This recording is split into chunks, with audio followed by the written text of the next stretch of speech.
puntahan natin yung credibility nila. So currently, wala po silang mga trabaho. Ano bang may mga pagkakataon ba na humiling sila sa'yo, wala kaming trabaho, sasama kami sa'yo, basta bigyan mo kami ng pera, may mga ganun ba, attorney? Walang dinidemand na pera ang mga ito, pero parang obligasyon ko na tulungan din para hindi magutom ang mga pamilya nila. No? Sabi ko sa kanila, magtiis lang tayo. Dahil mahirap itong ating papasukin talaga. So okay naman sila. Ang importante sa ngayon, meron pa namang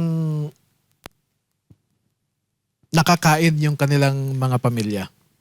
Attorney, usong-uso ngayon yung AI, kung familiar kayo doon. Kasi maraming post ngayon na lumalabas yung affidavit nga, gawa lang daw po ng AI. So ano pong masasabi nyo dito? Kanina ay in-interview kami ni Jessica Soho kasama yung mga ilang sundalo. At may pinapakita sa akin na, attorney, peke daw yung serial number ng helicopter kasi dito, C-8811. Ma'am, ito yung picture ng helicopter, consistent. Yung nagsasabing AI, siya ang gumawa ng AI. Na katulad niya, 68111. Tapos may pinakita siya na pare-parehong picture, 68811. At kinopya lang niya yung mga tao na yan. So sabi ko, yung nagsasabing AI, siya yung gumawa ng peke. O kasi yung meron pa nga dong picture na yung maleta, puro labahan na. Yun yung mga... Kung mga labahan yung nandun sa bahay, no? Yes, sir. Oo. Ano naman ang ginagawa ni Attorney Buenviaje na staff or executive assistant ni Congressman Saldico doon sa bahay ni Congresswoman Kimbo? Ano yun? Makikipaglaba siya? Walang tubig Na isang abogado? Attorney, balikan ko lang yung tungkol doon sa 18 na sundalo. Kasi ang nilabas ng AFP, yung yung dishonorable discharge. Ipaliwanag niyo po sa amin, ano ba ang ibig sabihin ng dishonorable discharge? Ilan sa kanila ang dishonorable discharge? At ano yung kanilang ikina-dishonorable discharge? Okay, ang dishonorable discharge, sa AFP kasi, ang mga non-commissioned officers from private up to master sergeant ay nag-e-enlist sila every 3 years. Parang kontrata, renewal, no? If you are within that 3-year contract, hindi mo tinapos dahil hindi ka nag-report, pwede kang i-declare na absent without official leave or AWOL. At kung na-AWOL ka at na-separate ka sa serbisyo, ang category mo ay dishonorably discharged. No? Yung honorably discharged naman ay yung tinapos mo yung termino pero hindi ka nag-re-enlist. So, ise-separate ka sa armed forces na ang category mo ay honorably discharged. No? Ang mga ito ay halos lahat sila ay AWOL. Isa lang ang hindi. Yung isa doon, dishonorably discharged ay dahil biktima siya ng kanyang opisyal. Nag-serve siya sa United Nations Peacekeeping Force sa ibang bansa at siya ay na-in-charge sa mess hall. Si Johnny Buduan. No? So siya yung in-charge sa kusina. Pero ang mga budget kasi dyan galing sa United Nations eh. So tinawagan siya ng kanyang opisyal na Pilipino na taga-AFP. Sabi niya, Buduan, magdala ka nga ng pagkain dito sa quarters ko dahil minsan may bisita ako, wala akong maipakain. So, nagdala siya ng pagkain, nilagay niya sa sasakyan. Pagdaan niya doon sa isang checkpoint, ay hininto siya for inspection. Nakita yung mga pagkain. Hinuli siya at pinauwi siya sa Pilipinas. Nagkaroon ng investigasyon dito. Ang sabi ng mga nag-iimbestiga, ang recommendation ay demotion. Yung opisyal na nag-utos sa kanya, wala man lang siyang sinabing inutusan ko yan. No? Ang kinalaunan, instead na demotion lang, naging dishonorably discharged, no? Sa akin, sino ang dishonorable dito? Yung official niya o siya? Yung opisyal. Oo. Oo. Ang number one na principle sa leadership, sa military ay seek the welfare of your men. Yun ang number one leadership, military leadership principle. Pinabayaan niya yung tao niya. No? So, very unfortunate ito. Pero nabanggit nyo po na meron pang iba. Ano naman yung kina-dishonorable discharge nung iba? Yung iba naman hindi dishonorably discharged, no? You mean the other than the 18? No, O yung yung 18, within the 18 po. Yun, yung isa doon, parang nagkaroon ng nagkasakit yung asawa niya. So binantayan niya yung asawa niya, hindi siya nakapag-report kaagad. Paso na yung kanyang bakasyon. So dineclare siya na absent without official leave, no? So karamihan sa kanila ay pamilya ang naging rason kung bakit hindi sila nakabalik on time. So sa madaling salita po, yung dishonorable discharge nila ay hindi po ibig sabihin criminal sila. May pinatay, may ninakaw. Nagnakaw sila, May korupsyon. may corruption. Hindi ganon. Hindi So ganon. ibig sabihin lang dahil hindi lang sila nakapag-report o natapos yung 3 years. Walang naabutan sa kanila ng maleta. Sila lahat itong naabutan ng maleta. Oo, itong pero mga inabot din nila. sundalo, Pero walang natanggap. wala. Problemado nga sila doon sa last month salary nila eh. Palagay ko honorable yung mga papalabayan. Honorable tong mga militar na to kasi hindi sila nangupit eh. Di ba? Dapat magbabayad, no? Pwede kang mangupit, di ba? Si Saldico. So hindi pa sila bayad. Hindi pa sila Pambihira bayad ka, sa Saldico. Oo. Pati yung bayad, kinurakot mo. Ito kasi, attorney, gusto kasi, ang nangyayari kasi parang gusto nilang sirain yung credibility ng 18. So now, may pagkakaiba pa kung halimbawa, ikaw ay AWOL or na-discharge ka or yung active ang magtitistigo. May pagkakaiba na ikaw ang witness, ikaw first hand na nakakita or naghatid, may mababawasan ba yung pagiging testigo niya or ano ba, may bearing ba yun? Wala eh. Walang bearing kung honorably or dishonorably discharged ka doon sa sinasabi mo na katotohanan. Regardless of the source, if what you are saying is the truth, di ba? Hindi, actually, attorney, no, kung ikaw active ka sa serbisyo, palagay ko hindi ka pwedeng magtestigo sa mga ganito eh. Hindi ba? Ganun ang Oo. patakaran. Oo, kung sa Armed Forces of the Philippines kasi ay iba ang kanilang kultura, no? Meron tayong obey before you complain, no? You follow the chain of command. Meron silang mga ethos, mga sinusunod, may mga unwritten rules ang mga yan eh. So, mahirap talaga kung sa uniform service ka. Yung sinasabi nila, attorney, na hindi naman mga members ng Marines or Navy, yung iba dyan. Paki-explain nga ninyo, sino-sino yung hindi membro at bakit kiniklaim nila na sila ay membro ng Marines? Yeah, ang problema kasi sa mga naunang statement ng AFP, Philippine Navy, Philippine Marine Corps, ay nagbase sila sa isang verification.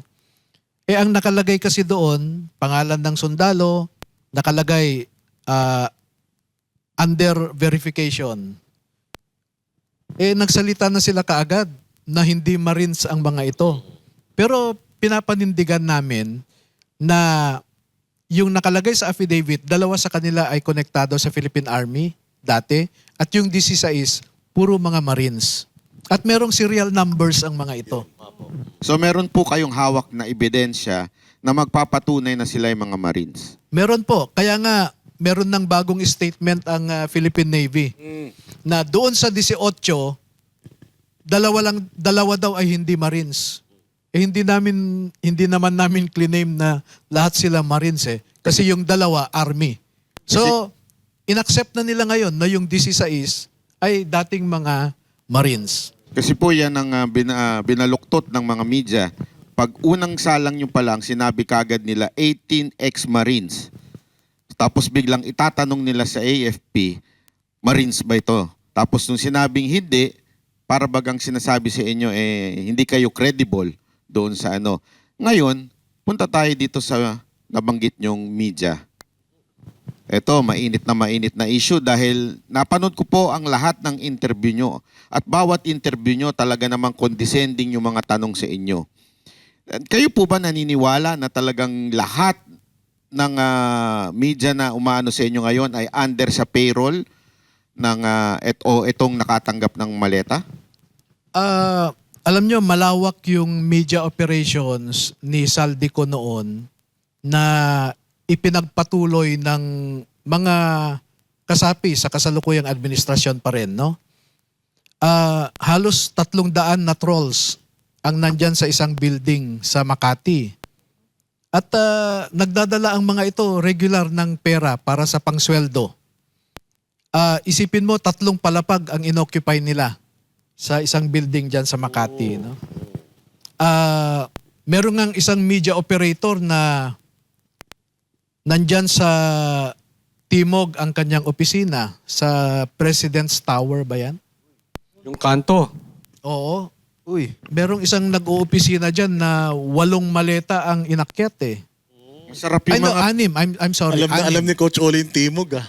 Alam mo ha. Kabisado mo yung mga building dyan ha. Hindi. Kami nagsushooting. So, marami pong kwan. Kaya naman tingnan nyo ang control nila sa media. Pag nagsabi ka ng akusasyon laban sa administrasyon, sisirain ka kaagad, mas maganda sana na sagutin nila yung akusasyon. Masyado nilang binabalasubas yung public discourse. Katulad ni Sunny Trillanes, ang sinabi niya kaagad ay kakasuhan ko si Baligod ng cyber libel. Hindi pa nga niya nakikita yung affidavit kasi alam ko. Dahil nabasa ko yung text niya sa isang media practitioner na humihingi ng affidavit. Hindi pa niya nababasa, tumakbo na siya sa media na nananakot na.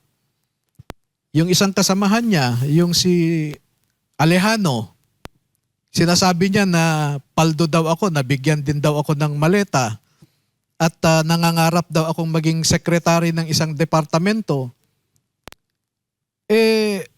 Yan ba yung klase ng pinaaral natin sa sinasabi nating Premier Military Academy in the Philippines? Yung ganong pag-iisip? Hindi ba magsasalita siya, hindi pa niya alam na hindi nga ako kilala ni Inday Sara. Paano naman niya akong i-appoint na cabinet secretary? Paldo daw ako, nabigyan ako ng maleta. Kailan? Yung nilabas nga namin dito, pwedeng ipakulong si Saldi ko. Bakit naman niya ako bibigyan ng maleta? No? Yun ang paldo, no? Yun ang paldo talaga. Hindi ko alam kung yung mga ganyang komento ba ay is it coming from a responsible member of society?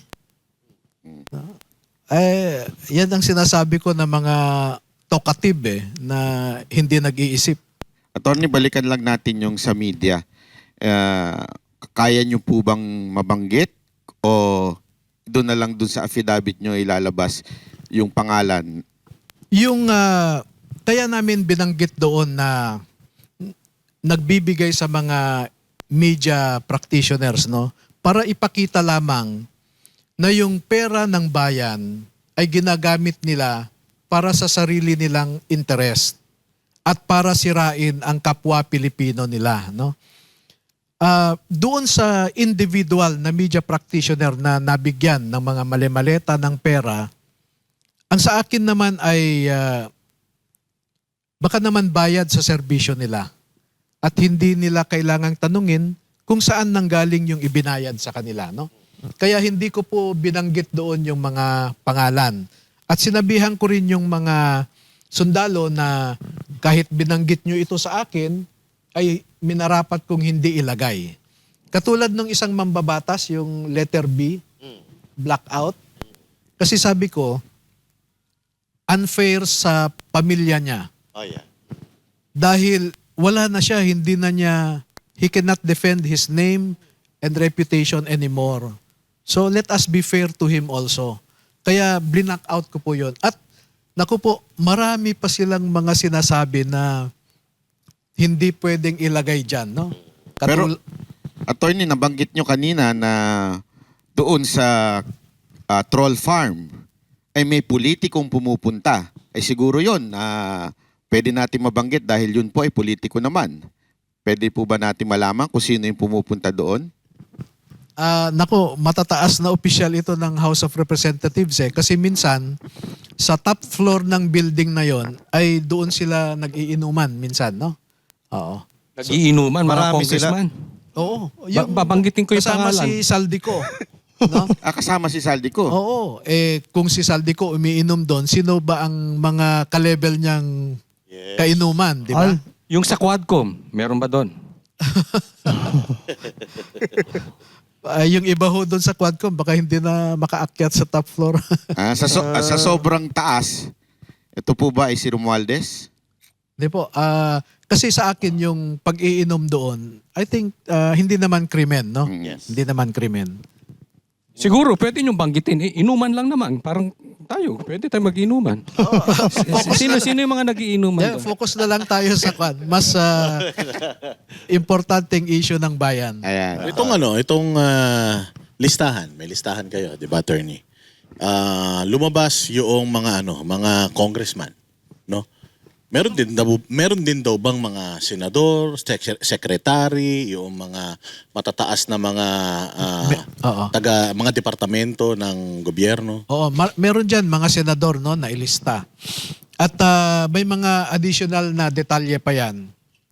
Doon naman sa mga miyembro ng kabinete, si Secretary Bunuan, no? Nag-deliver sila. Hindi ko maalala kung ilang maleta yan sa isang bahay niya sa Quezon City.